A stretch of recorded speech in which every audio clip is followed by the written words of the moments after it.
저는 올해로 68세가 된 남자입니다. 20년 전에 전 부인과 이혼을 했고 그 이후로는 혼자 아들과 딸을 키웠습니다. 직장 생활을 하면서 두 아이를 책임져야 했기에 재혼은 꿈도 꾸지 못했죠. 사실 아이들에게 이미 큰 상처를 줬다는 생각에 재혼을 한다는 건 또 다른 상처를 주는 일이 아닐까 걱정됐습니다. 그래서 재혼은 제 인생에서 고려 대상이 아니었습니다. 시간은 흘러 어느덧 아이들도 모두 성장해 각자 독립했고 자신들의 가정을 이루게 됐습니다. 그들이 잘 자라준 것이 참 감사하고 자랑스럽습니다. 저는 혼자 살면서 큰 불만은 없었습니다. 외로움이 전혀 없었다고는 말할 수 없지만 혼자라는 삶에 어느 정도 익숙해졌습니다. 그런데 얼마 전 친구놈이 술 한잔하러 나오라고 하더군요. 그 친구와는 오래된 사이라 아무 생각 없이 자리에 나갔습니다. 그런데 거기서 그녀를 만나게 된 겁니다. 그녀는 저보다 10살 어렸고 얼마 전에 이혼을 해서 지금은 혼자 살고 있다고 했습니다. 알고 보니 친구는 제가 외로워 보였는지 주변 지인을 데리고 나와 소개팅 아닌 소개팅을 시켜준 것이더군요. 처음에는 당황했지만 이내 자연스럽게 대화를 나누기 시작했습니다. 사실 저는 그녀를 보는 순간 그녀의 밝은 미소와 따뜻한 눈빛에 마음이 끌렸습니다. 나이가 들면 이런 감정은 무뎌지는 줄 알았는데 그녀를 만나고 나서부터 마음이 다시 설레기 시작했습니다. 저는 그동안 아이들에게 상처 주는 것이 두려워 연애나 재혼은 생각도 하지 않았습니다. 그녀는 저의 얘기를 귀 기울여 들어주고 때로는 진심으로 웃어주며 저를 편안하게 만들어 주었습니다. 술자리가 끝난 후 저는 집에 돌아오는 길에 내내 그녀 생각만 했습니다. 그녀와 함께 있으면 더없이 즐겁고 오랜만에 누군가와 교감한다는 느낌을 받았습니다. 그러나 이 감정이 오래 가지는 않았습니다. 집에 돌아와 앉아 있는데 문득 이런 생각이 들더군요. 내가 이 나이에 다시 사랑해도 될까? 이게 옳은 일일까? 저는 지금껏 아이들에게 헌신해왔고 그들을 위해 재혼 같은 것은 하지 않겠다고 다짐했었습니다. 하지만 이제 아이들은 각자 가정을 꾸렸고 저는 혼자입니다. 친구는 저를 걱정해서 그녀를 소개해줬지만 이 감정이 자녀들에게 어떻게 비춰질지 고민이었습니다. 물론 그녀는 참 좋은 사람입니다. 함께 있으면 그동안 잊고 지냈던 웃음과 따뜻함을 느낄 수 있었습니다. 그녀의 미소는 저를 젊은 시절로 돌려놓는 것만 같고 그녀의 이야기를 듣고 있으면 시간 가는 줄 몰랐습니다. 그녀도 저에게 호감을 가진 것 같았고 우리는 몇 번 더 만났습니다. 하지만 제 머릿속엔 여전히 자녀들이 있었습니다. 이 나이에 새로운 사랑을 시작하는 것이 과연 옳은 일일까요? 자녀들에게 상처를 줄까봐 두렵고 만약에 반대한다면 어떻게 해야 할지 걱정되었습니다. 과거에 자녀들에게 큰 상처를 준 것만으로도 죄책감이 있는데 이젠 그들에게 또 다른 부담을 안기게 될까 두려웠습니다. 하지만 한편으로는 저도 이제 제 인생을 좀 더 즐기고 새로운 행복을 찾아도 되지 않을까 싶기도 했습니다. 나이가 들수록 더더욱 행복을 누릴 시간이 줄어든다는 생각이 들 때면 그녀와 함께하는 시간이 너무 소중하게 느껴졌습니다. 얼마 전 딸이 반찬을 주겠다고 저희 집에 들렸습니다. 저는 외출 중이었고 딸은 저희 집에서 기다리다가 제 방을 둘러본 모양이더군요. 돌아와 보니 딸이 조금은 당황한 표정으로 저를 보며 이렇게 묻더군요. 아빠, 애인 생겼어요? 그 순간 방 안에서 그녀와 찍은 사진이 딸 눈에 띄었음을 깨달았습니다. 저는 어쩔 줄 몰라 하다가 솔직하게 말했습니다. 응, 좋은 사람 만나고 있어. 사실 딸이 어떻게 반응할지 내심 걱정이 됐습니다. 혹시나 반대하거나 속상해할까봐요. 그런데 딸은 뜻밖에도 미소를 지으며 말했습니다. 아빠, 옆에서 지켜봐 줄 분이 생기셨다니 너무 좋네요. 이제 아빠도 외롭지 않으시겠어요. 딸의 반응에 깜짝 놀랐습니다. 반대할 줄만 알았던 딸이 오히려 기뻐해주니 마음이 한결 가벼워졌습니다. 참 고맙더군요. 딸은 이 소식을 바로 오빠에게 전했습니다. 그 후 아들로부터 전화가 왔습니다. 아빠, 연애하시는 건 괜찮은데 혹시나 돈을 빌려주거나 그런 일은 하지 않으셨으면 좋겠어요. 아들의 말에 살짝 섭섭한 마음이 들었습니다. 마치 제가 금전적으로 어려움을 겪을까봐 걱정하는 듯한 말투였거든요. 걱정하지 마. 그런 일은 없을 거야. 저는 담담하게 대답했지만 마음 한구석이 씁쓸했습니다. 하지만 반대하지 않고 이해해 주는 것만으로도 다행이라고 생각했습니다. 저는 지금 직장 생활을 하고 있지 않지만 다행히 연금이 있어 생활에 큰 어려움은 없습니다. 매달 일정 금액이 나오고 있어 제 생활비는 충분히 충당하고 있죠. 하지만 그녀는 상황이 조금 달랐습니다. 이혼 후 수입이 없어서 힘들어 보였습니다. 그런 이유로 데이트할 때는 모든 비용을 제가 부담했습니다.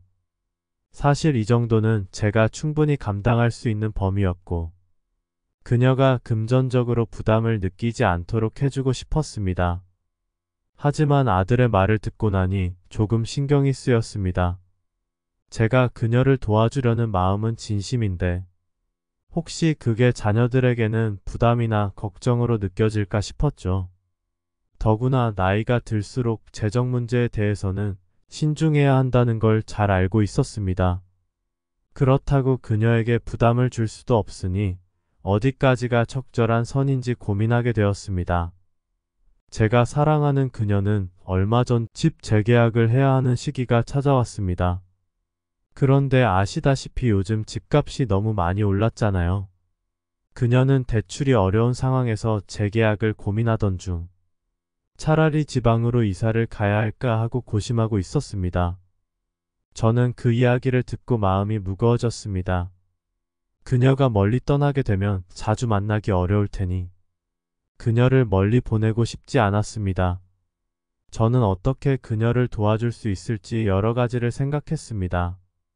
그녀가 경제적으로 어려움을 겪고 있는 상황에서 금전적인 도움을 주고 싶다는 생각도 들었지만 아들 말처럼 금전적인 문제로 오해가 생기지 않을까 걱정되기도 했죠.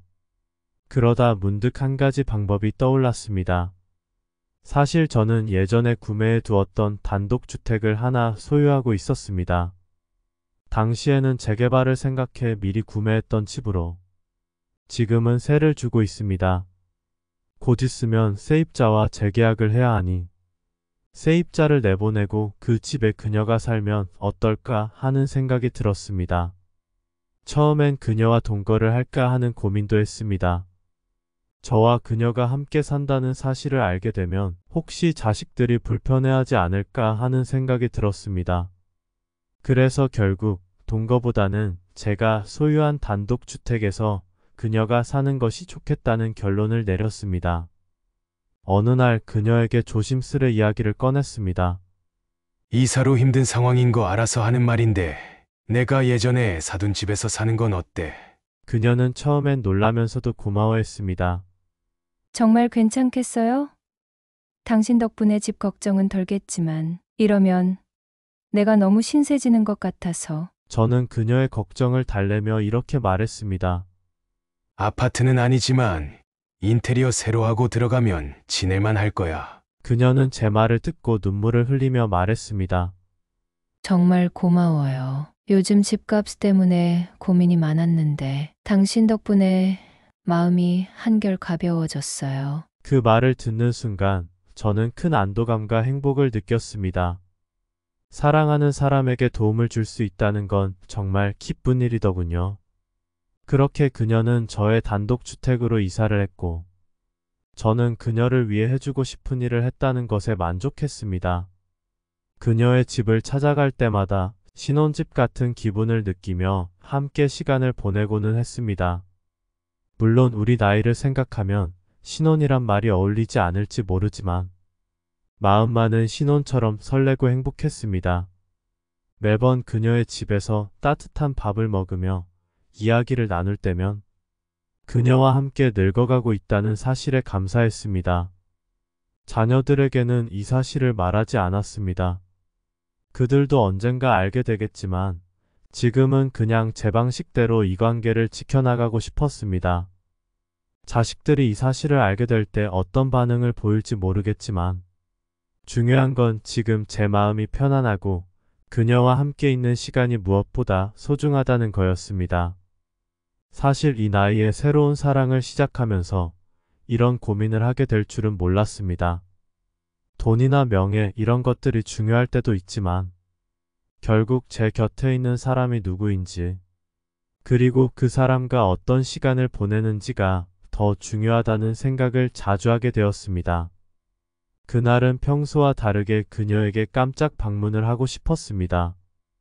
요즘 그녀와 행복한 시간을 보내는 게 제 일상의 큰 기쁨이었기에 특별한 날도 아니었지만 서프라이즈로 찾아가 얼굴을 보고 싶었습니다.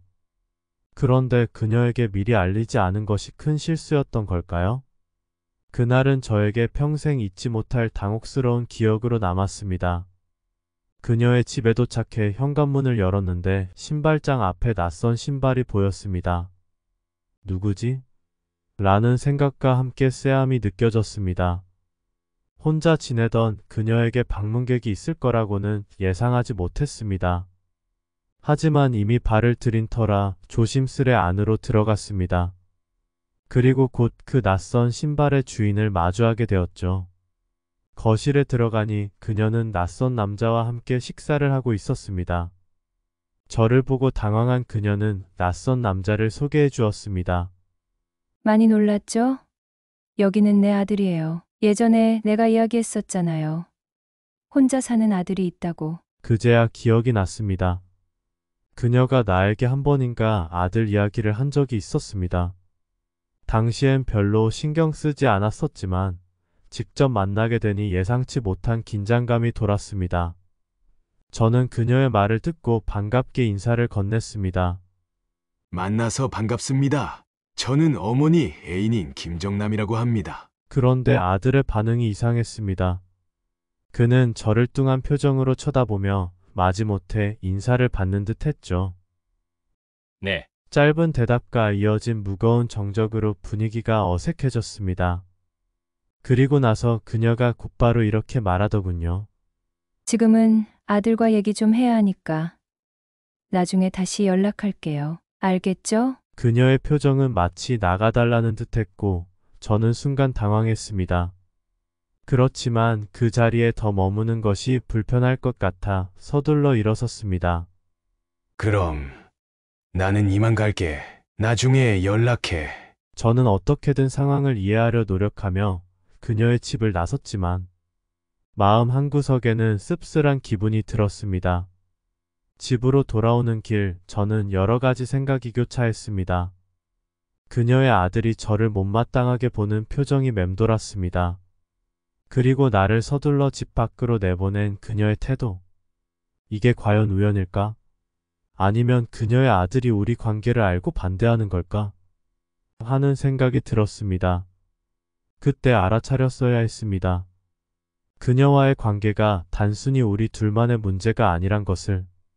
그리고 그 속에는 그녀의 아들과 내가 함께할 수 없는 갈등의 씨앗이 숨겨져 있다는 것을요. 하지만 저는 그때까지도 그녀와의 관계에 대한 희망을 버리지 않았습니다. 그리고 그녀가 나를 다시 찾을 거라는 기대를 품고 기다렸습니다. 그날 이후 그녀에게서 한동안 연락이 없었습니다.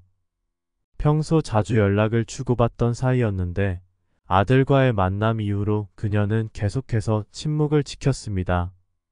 처음엔 바쁜가 보다 생각했지만 시간이 갈수록 점점 불안해지기 시작했습니다. 결국 참지 못하고 제가 먼저 전화를 걸었지만 그녀는 그저 조금 바쁘다는 말로 대답을 회피했습니다. 어느 날 그녀가 전화를 걸어왔습니다. 오랜만에 듣는 그녀의 목소리는 너무 차가웠고 저를 불안하게 만들었습니다.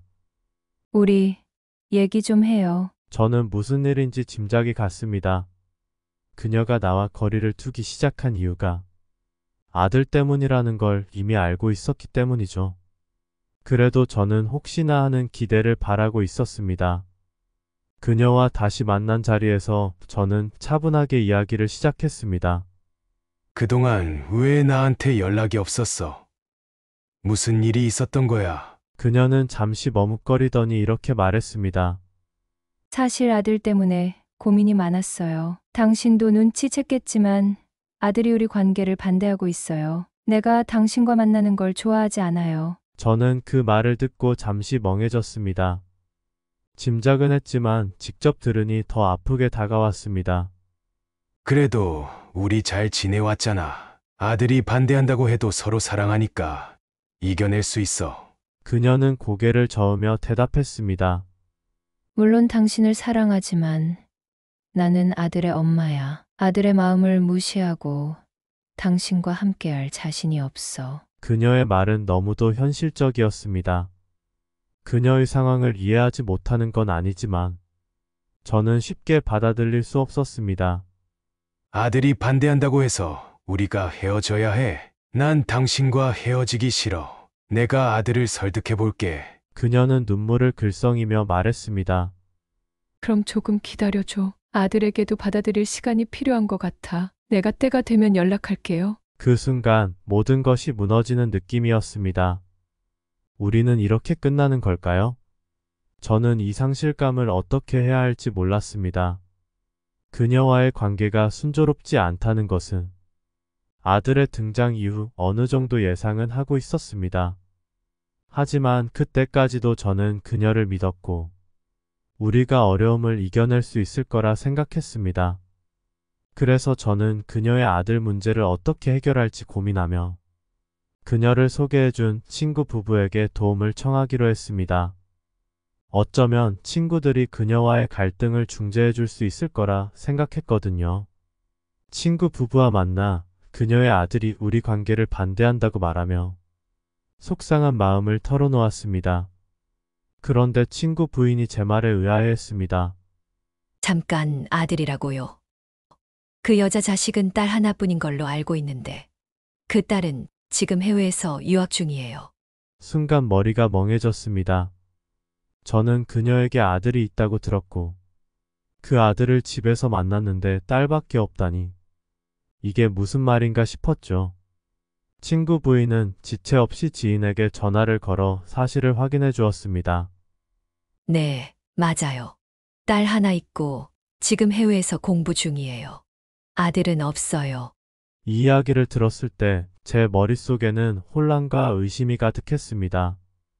그럼 그날 집에서 밥을 먹던 그 남자는 대체 누구였을까요? 저는 그 낯선 남자의 정체를 알아내고 싶었지만 혼자서는 알아낼 수 없어 탐정을 고용했습니다.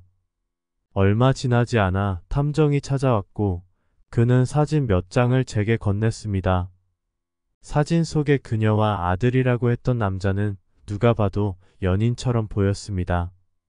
손을 잡고 다정하게 걷는 모습, 함께 식사하는 장면 등 그 사진들을 보는 순간 저는 머리끝까지 화가 치밀어 올랐습니다. 탐정은 제게 둘은 애인 사이가 맞다고 얘기해 주었습니다. 내가 이런 사람에게 속았다는 생각이 들면서 온몸이 떨렸습니다. 그녀는 내가 마련해 준 집에서 그 남자와 함께 지내고 있었습니다. 나는 바보처럼 그녀에게 모든 걸 제공해주고 그녀를 믿고 있었는데 그녀는 그 신뢰를 배신으로 갚았습니다. 사실 그녀가 내 단독 주택에 들어왔을 때 나는 혹시 모를 일을 대비해 계약서를 작성했었습니다.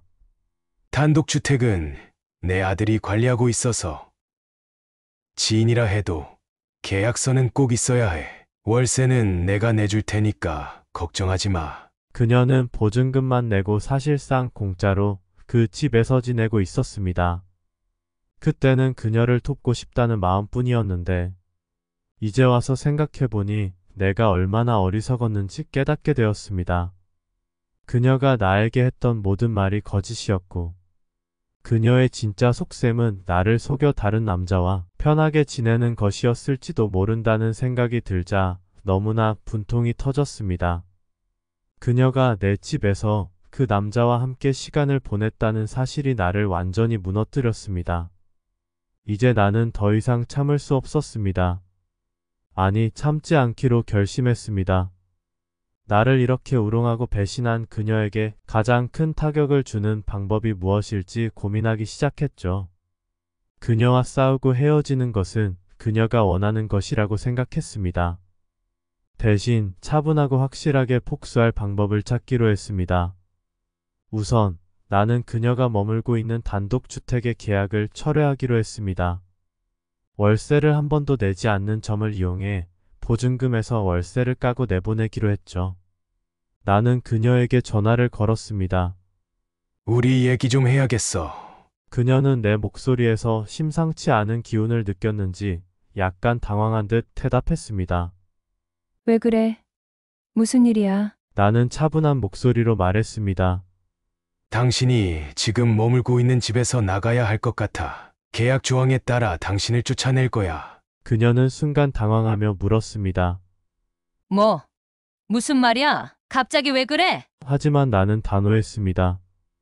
더 이상 할 말은 없어. 그 집에 당신이 더 이상 머물 자격은 없으니까. 그녀는 당황한 목소리로 여러 변명을 했지만 나는 더 이상 그녀의 말을 듣고 싶지 않았습니다. 나는 이미 탐정을 통해 그녀의 배신을 확인했기에 그 배신을 용서할 마음은 전혀 없었습니다. 그녀에게 이렇게 말하며 전화를 끊었습니다. 당신이 날 속인 대가는 분명히 치르게 할 거야. 사랑도 주고 도움도 주었건만 돌아온 것은 기만과 배신뿐이었습니다. 이제는 그녀에게서 모든 것을 빼앗고 그녀가 더 이상 발붙일 곳 없게 만들기로 결심했습니다. 집을 구할 시간도 주지 않고 그녀가 누렸던 모든 것을 빼앗기로 말이죠. 다음 날 저는 그들의 외출을 기다렸습니다. 그녀와 그 남자가 집을 비운 틈을 타서 저는 번호키를 바꾸고 집 안에 있던 모든 짐을 밖으로 내놓았습니다. 보증금에서 그동안 밀린 월세를 차감하니 남는 돈도 없었습니다. 그렇게 저는 그들이 집으로 돌아올 때를 기다렸습니다. 해가 저물어갈 무렵 그녀는 그 남자와 팔짱을 끼고 나타났습니다. 제 마음과 달리 그날의 노을은 눈이 부실 정도로 아름다웠습니다. 저를 보자마자 두 사람은 어리둥절해했고 상황이 전혀 이해되지 않는 듯한 표정이었습니다. 밖에 내놓은 짐을 본 그녀가 먼저 소리쳤습니다. 아니, 이게 무슨 짓이야? 우리 집에서 뭐 하는 거야? 저는 차분하게 그녀를 바라보며 대꾸했습니다. 우리 집. 이 집이 언제부터 너희 집이었지? 그녀는 갑자기 흥분한 목소리로 외쳤습니다. 내가 아들에게 우리 관계를 설득하려고 노력하고 있었는데 이게 무슨 짓이냐고. 저는 말없이 가방에서 사진을 꺼내 들었습니다. 탐정이 찍어온 사진들이었죠.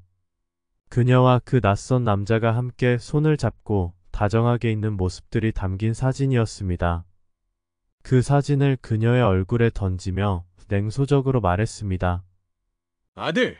아들 좋아하네. 그녀는 순간 당황한 듯 사진을 집어들었고 얼굴이 창백해졌습니다. 뒷조사를 했다는 사실에 대해 분노가 치밀었는지 억울하다는 표정을 지으며 소리쳤습니다. 이게 뭐 하는 짓이야? 남의 뒷조사까지 하면서 당신 진짜 이렇게까지 해야 했어? 그러나 저는 그녀의 항변을 단호하게 차단했습니다.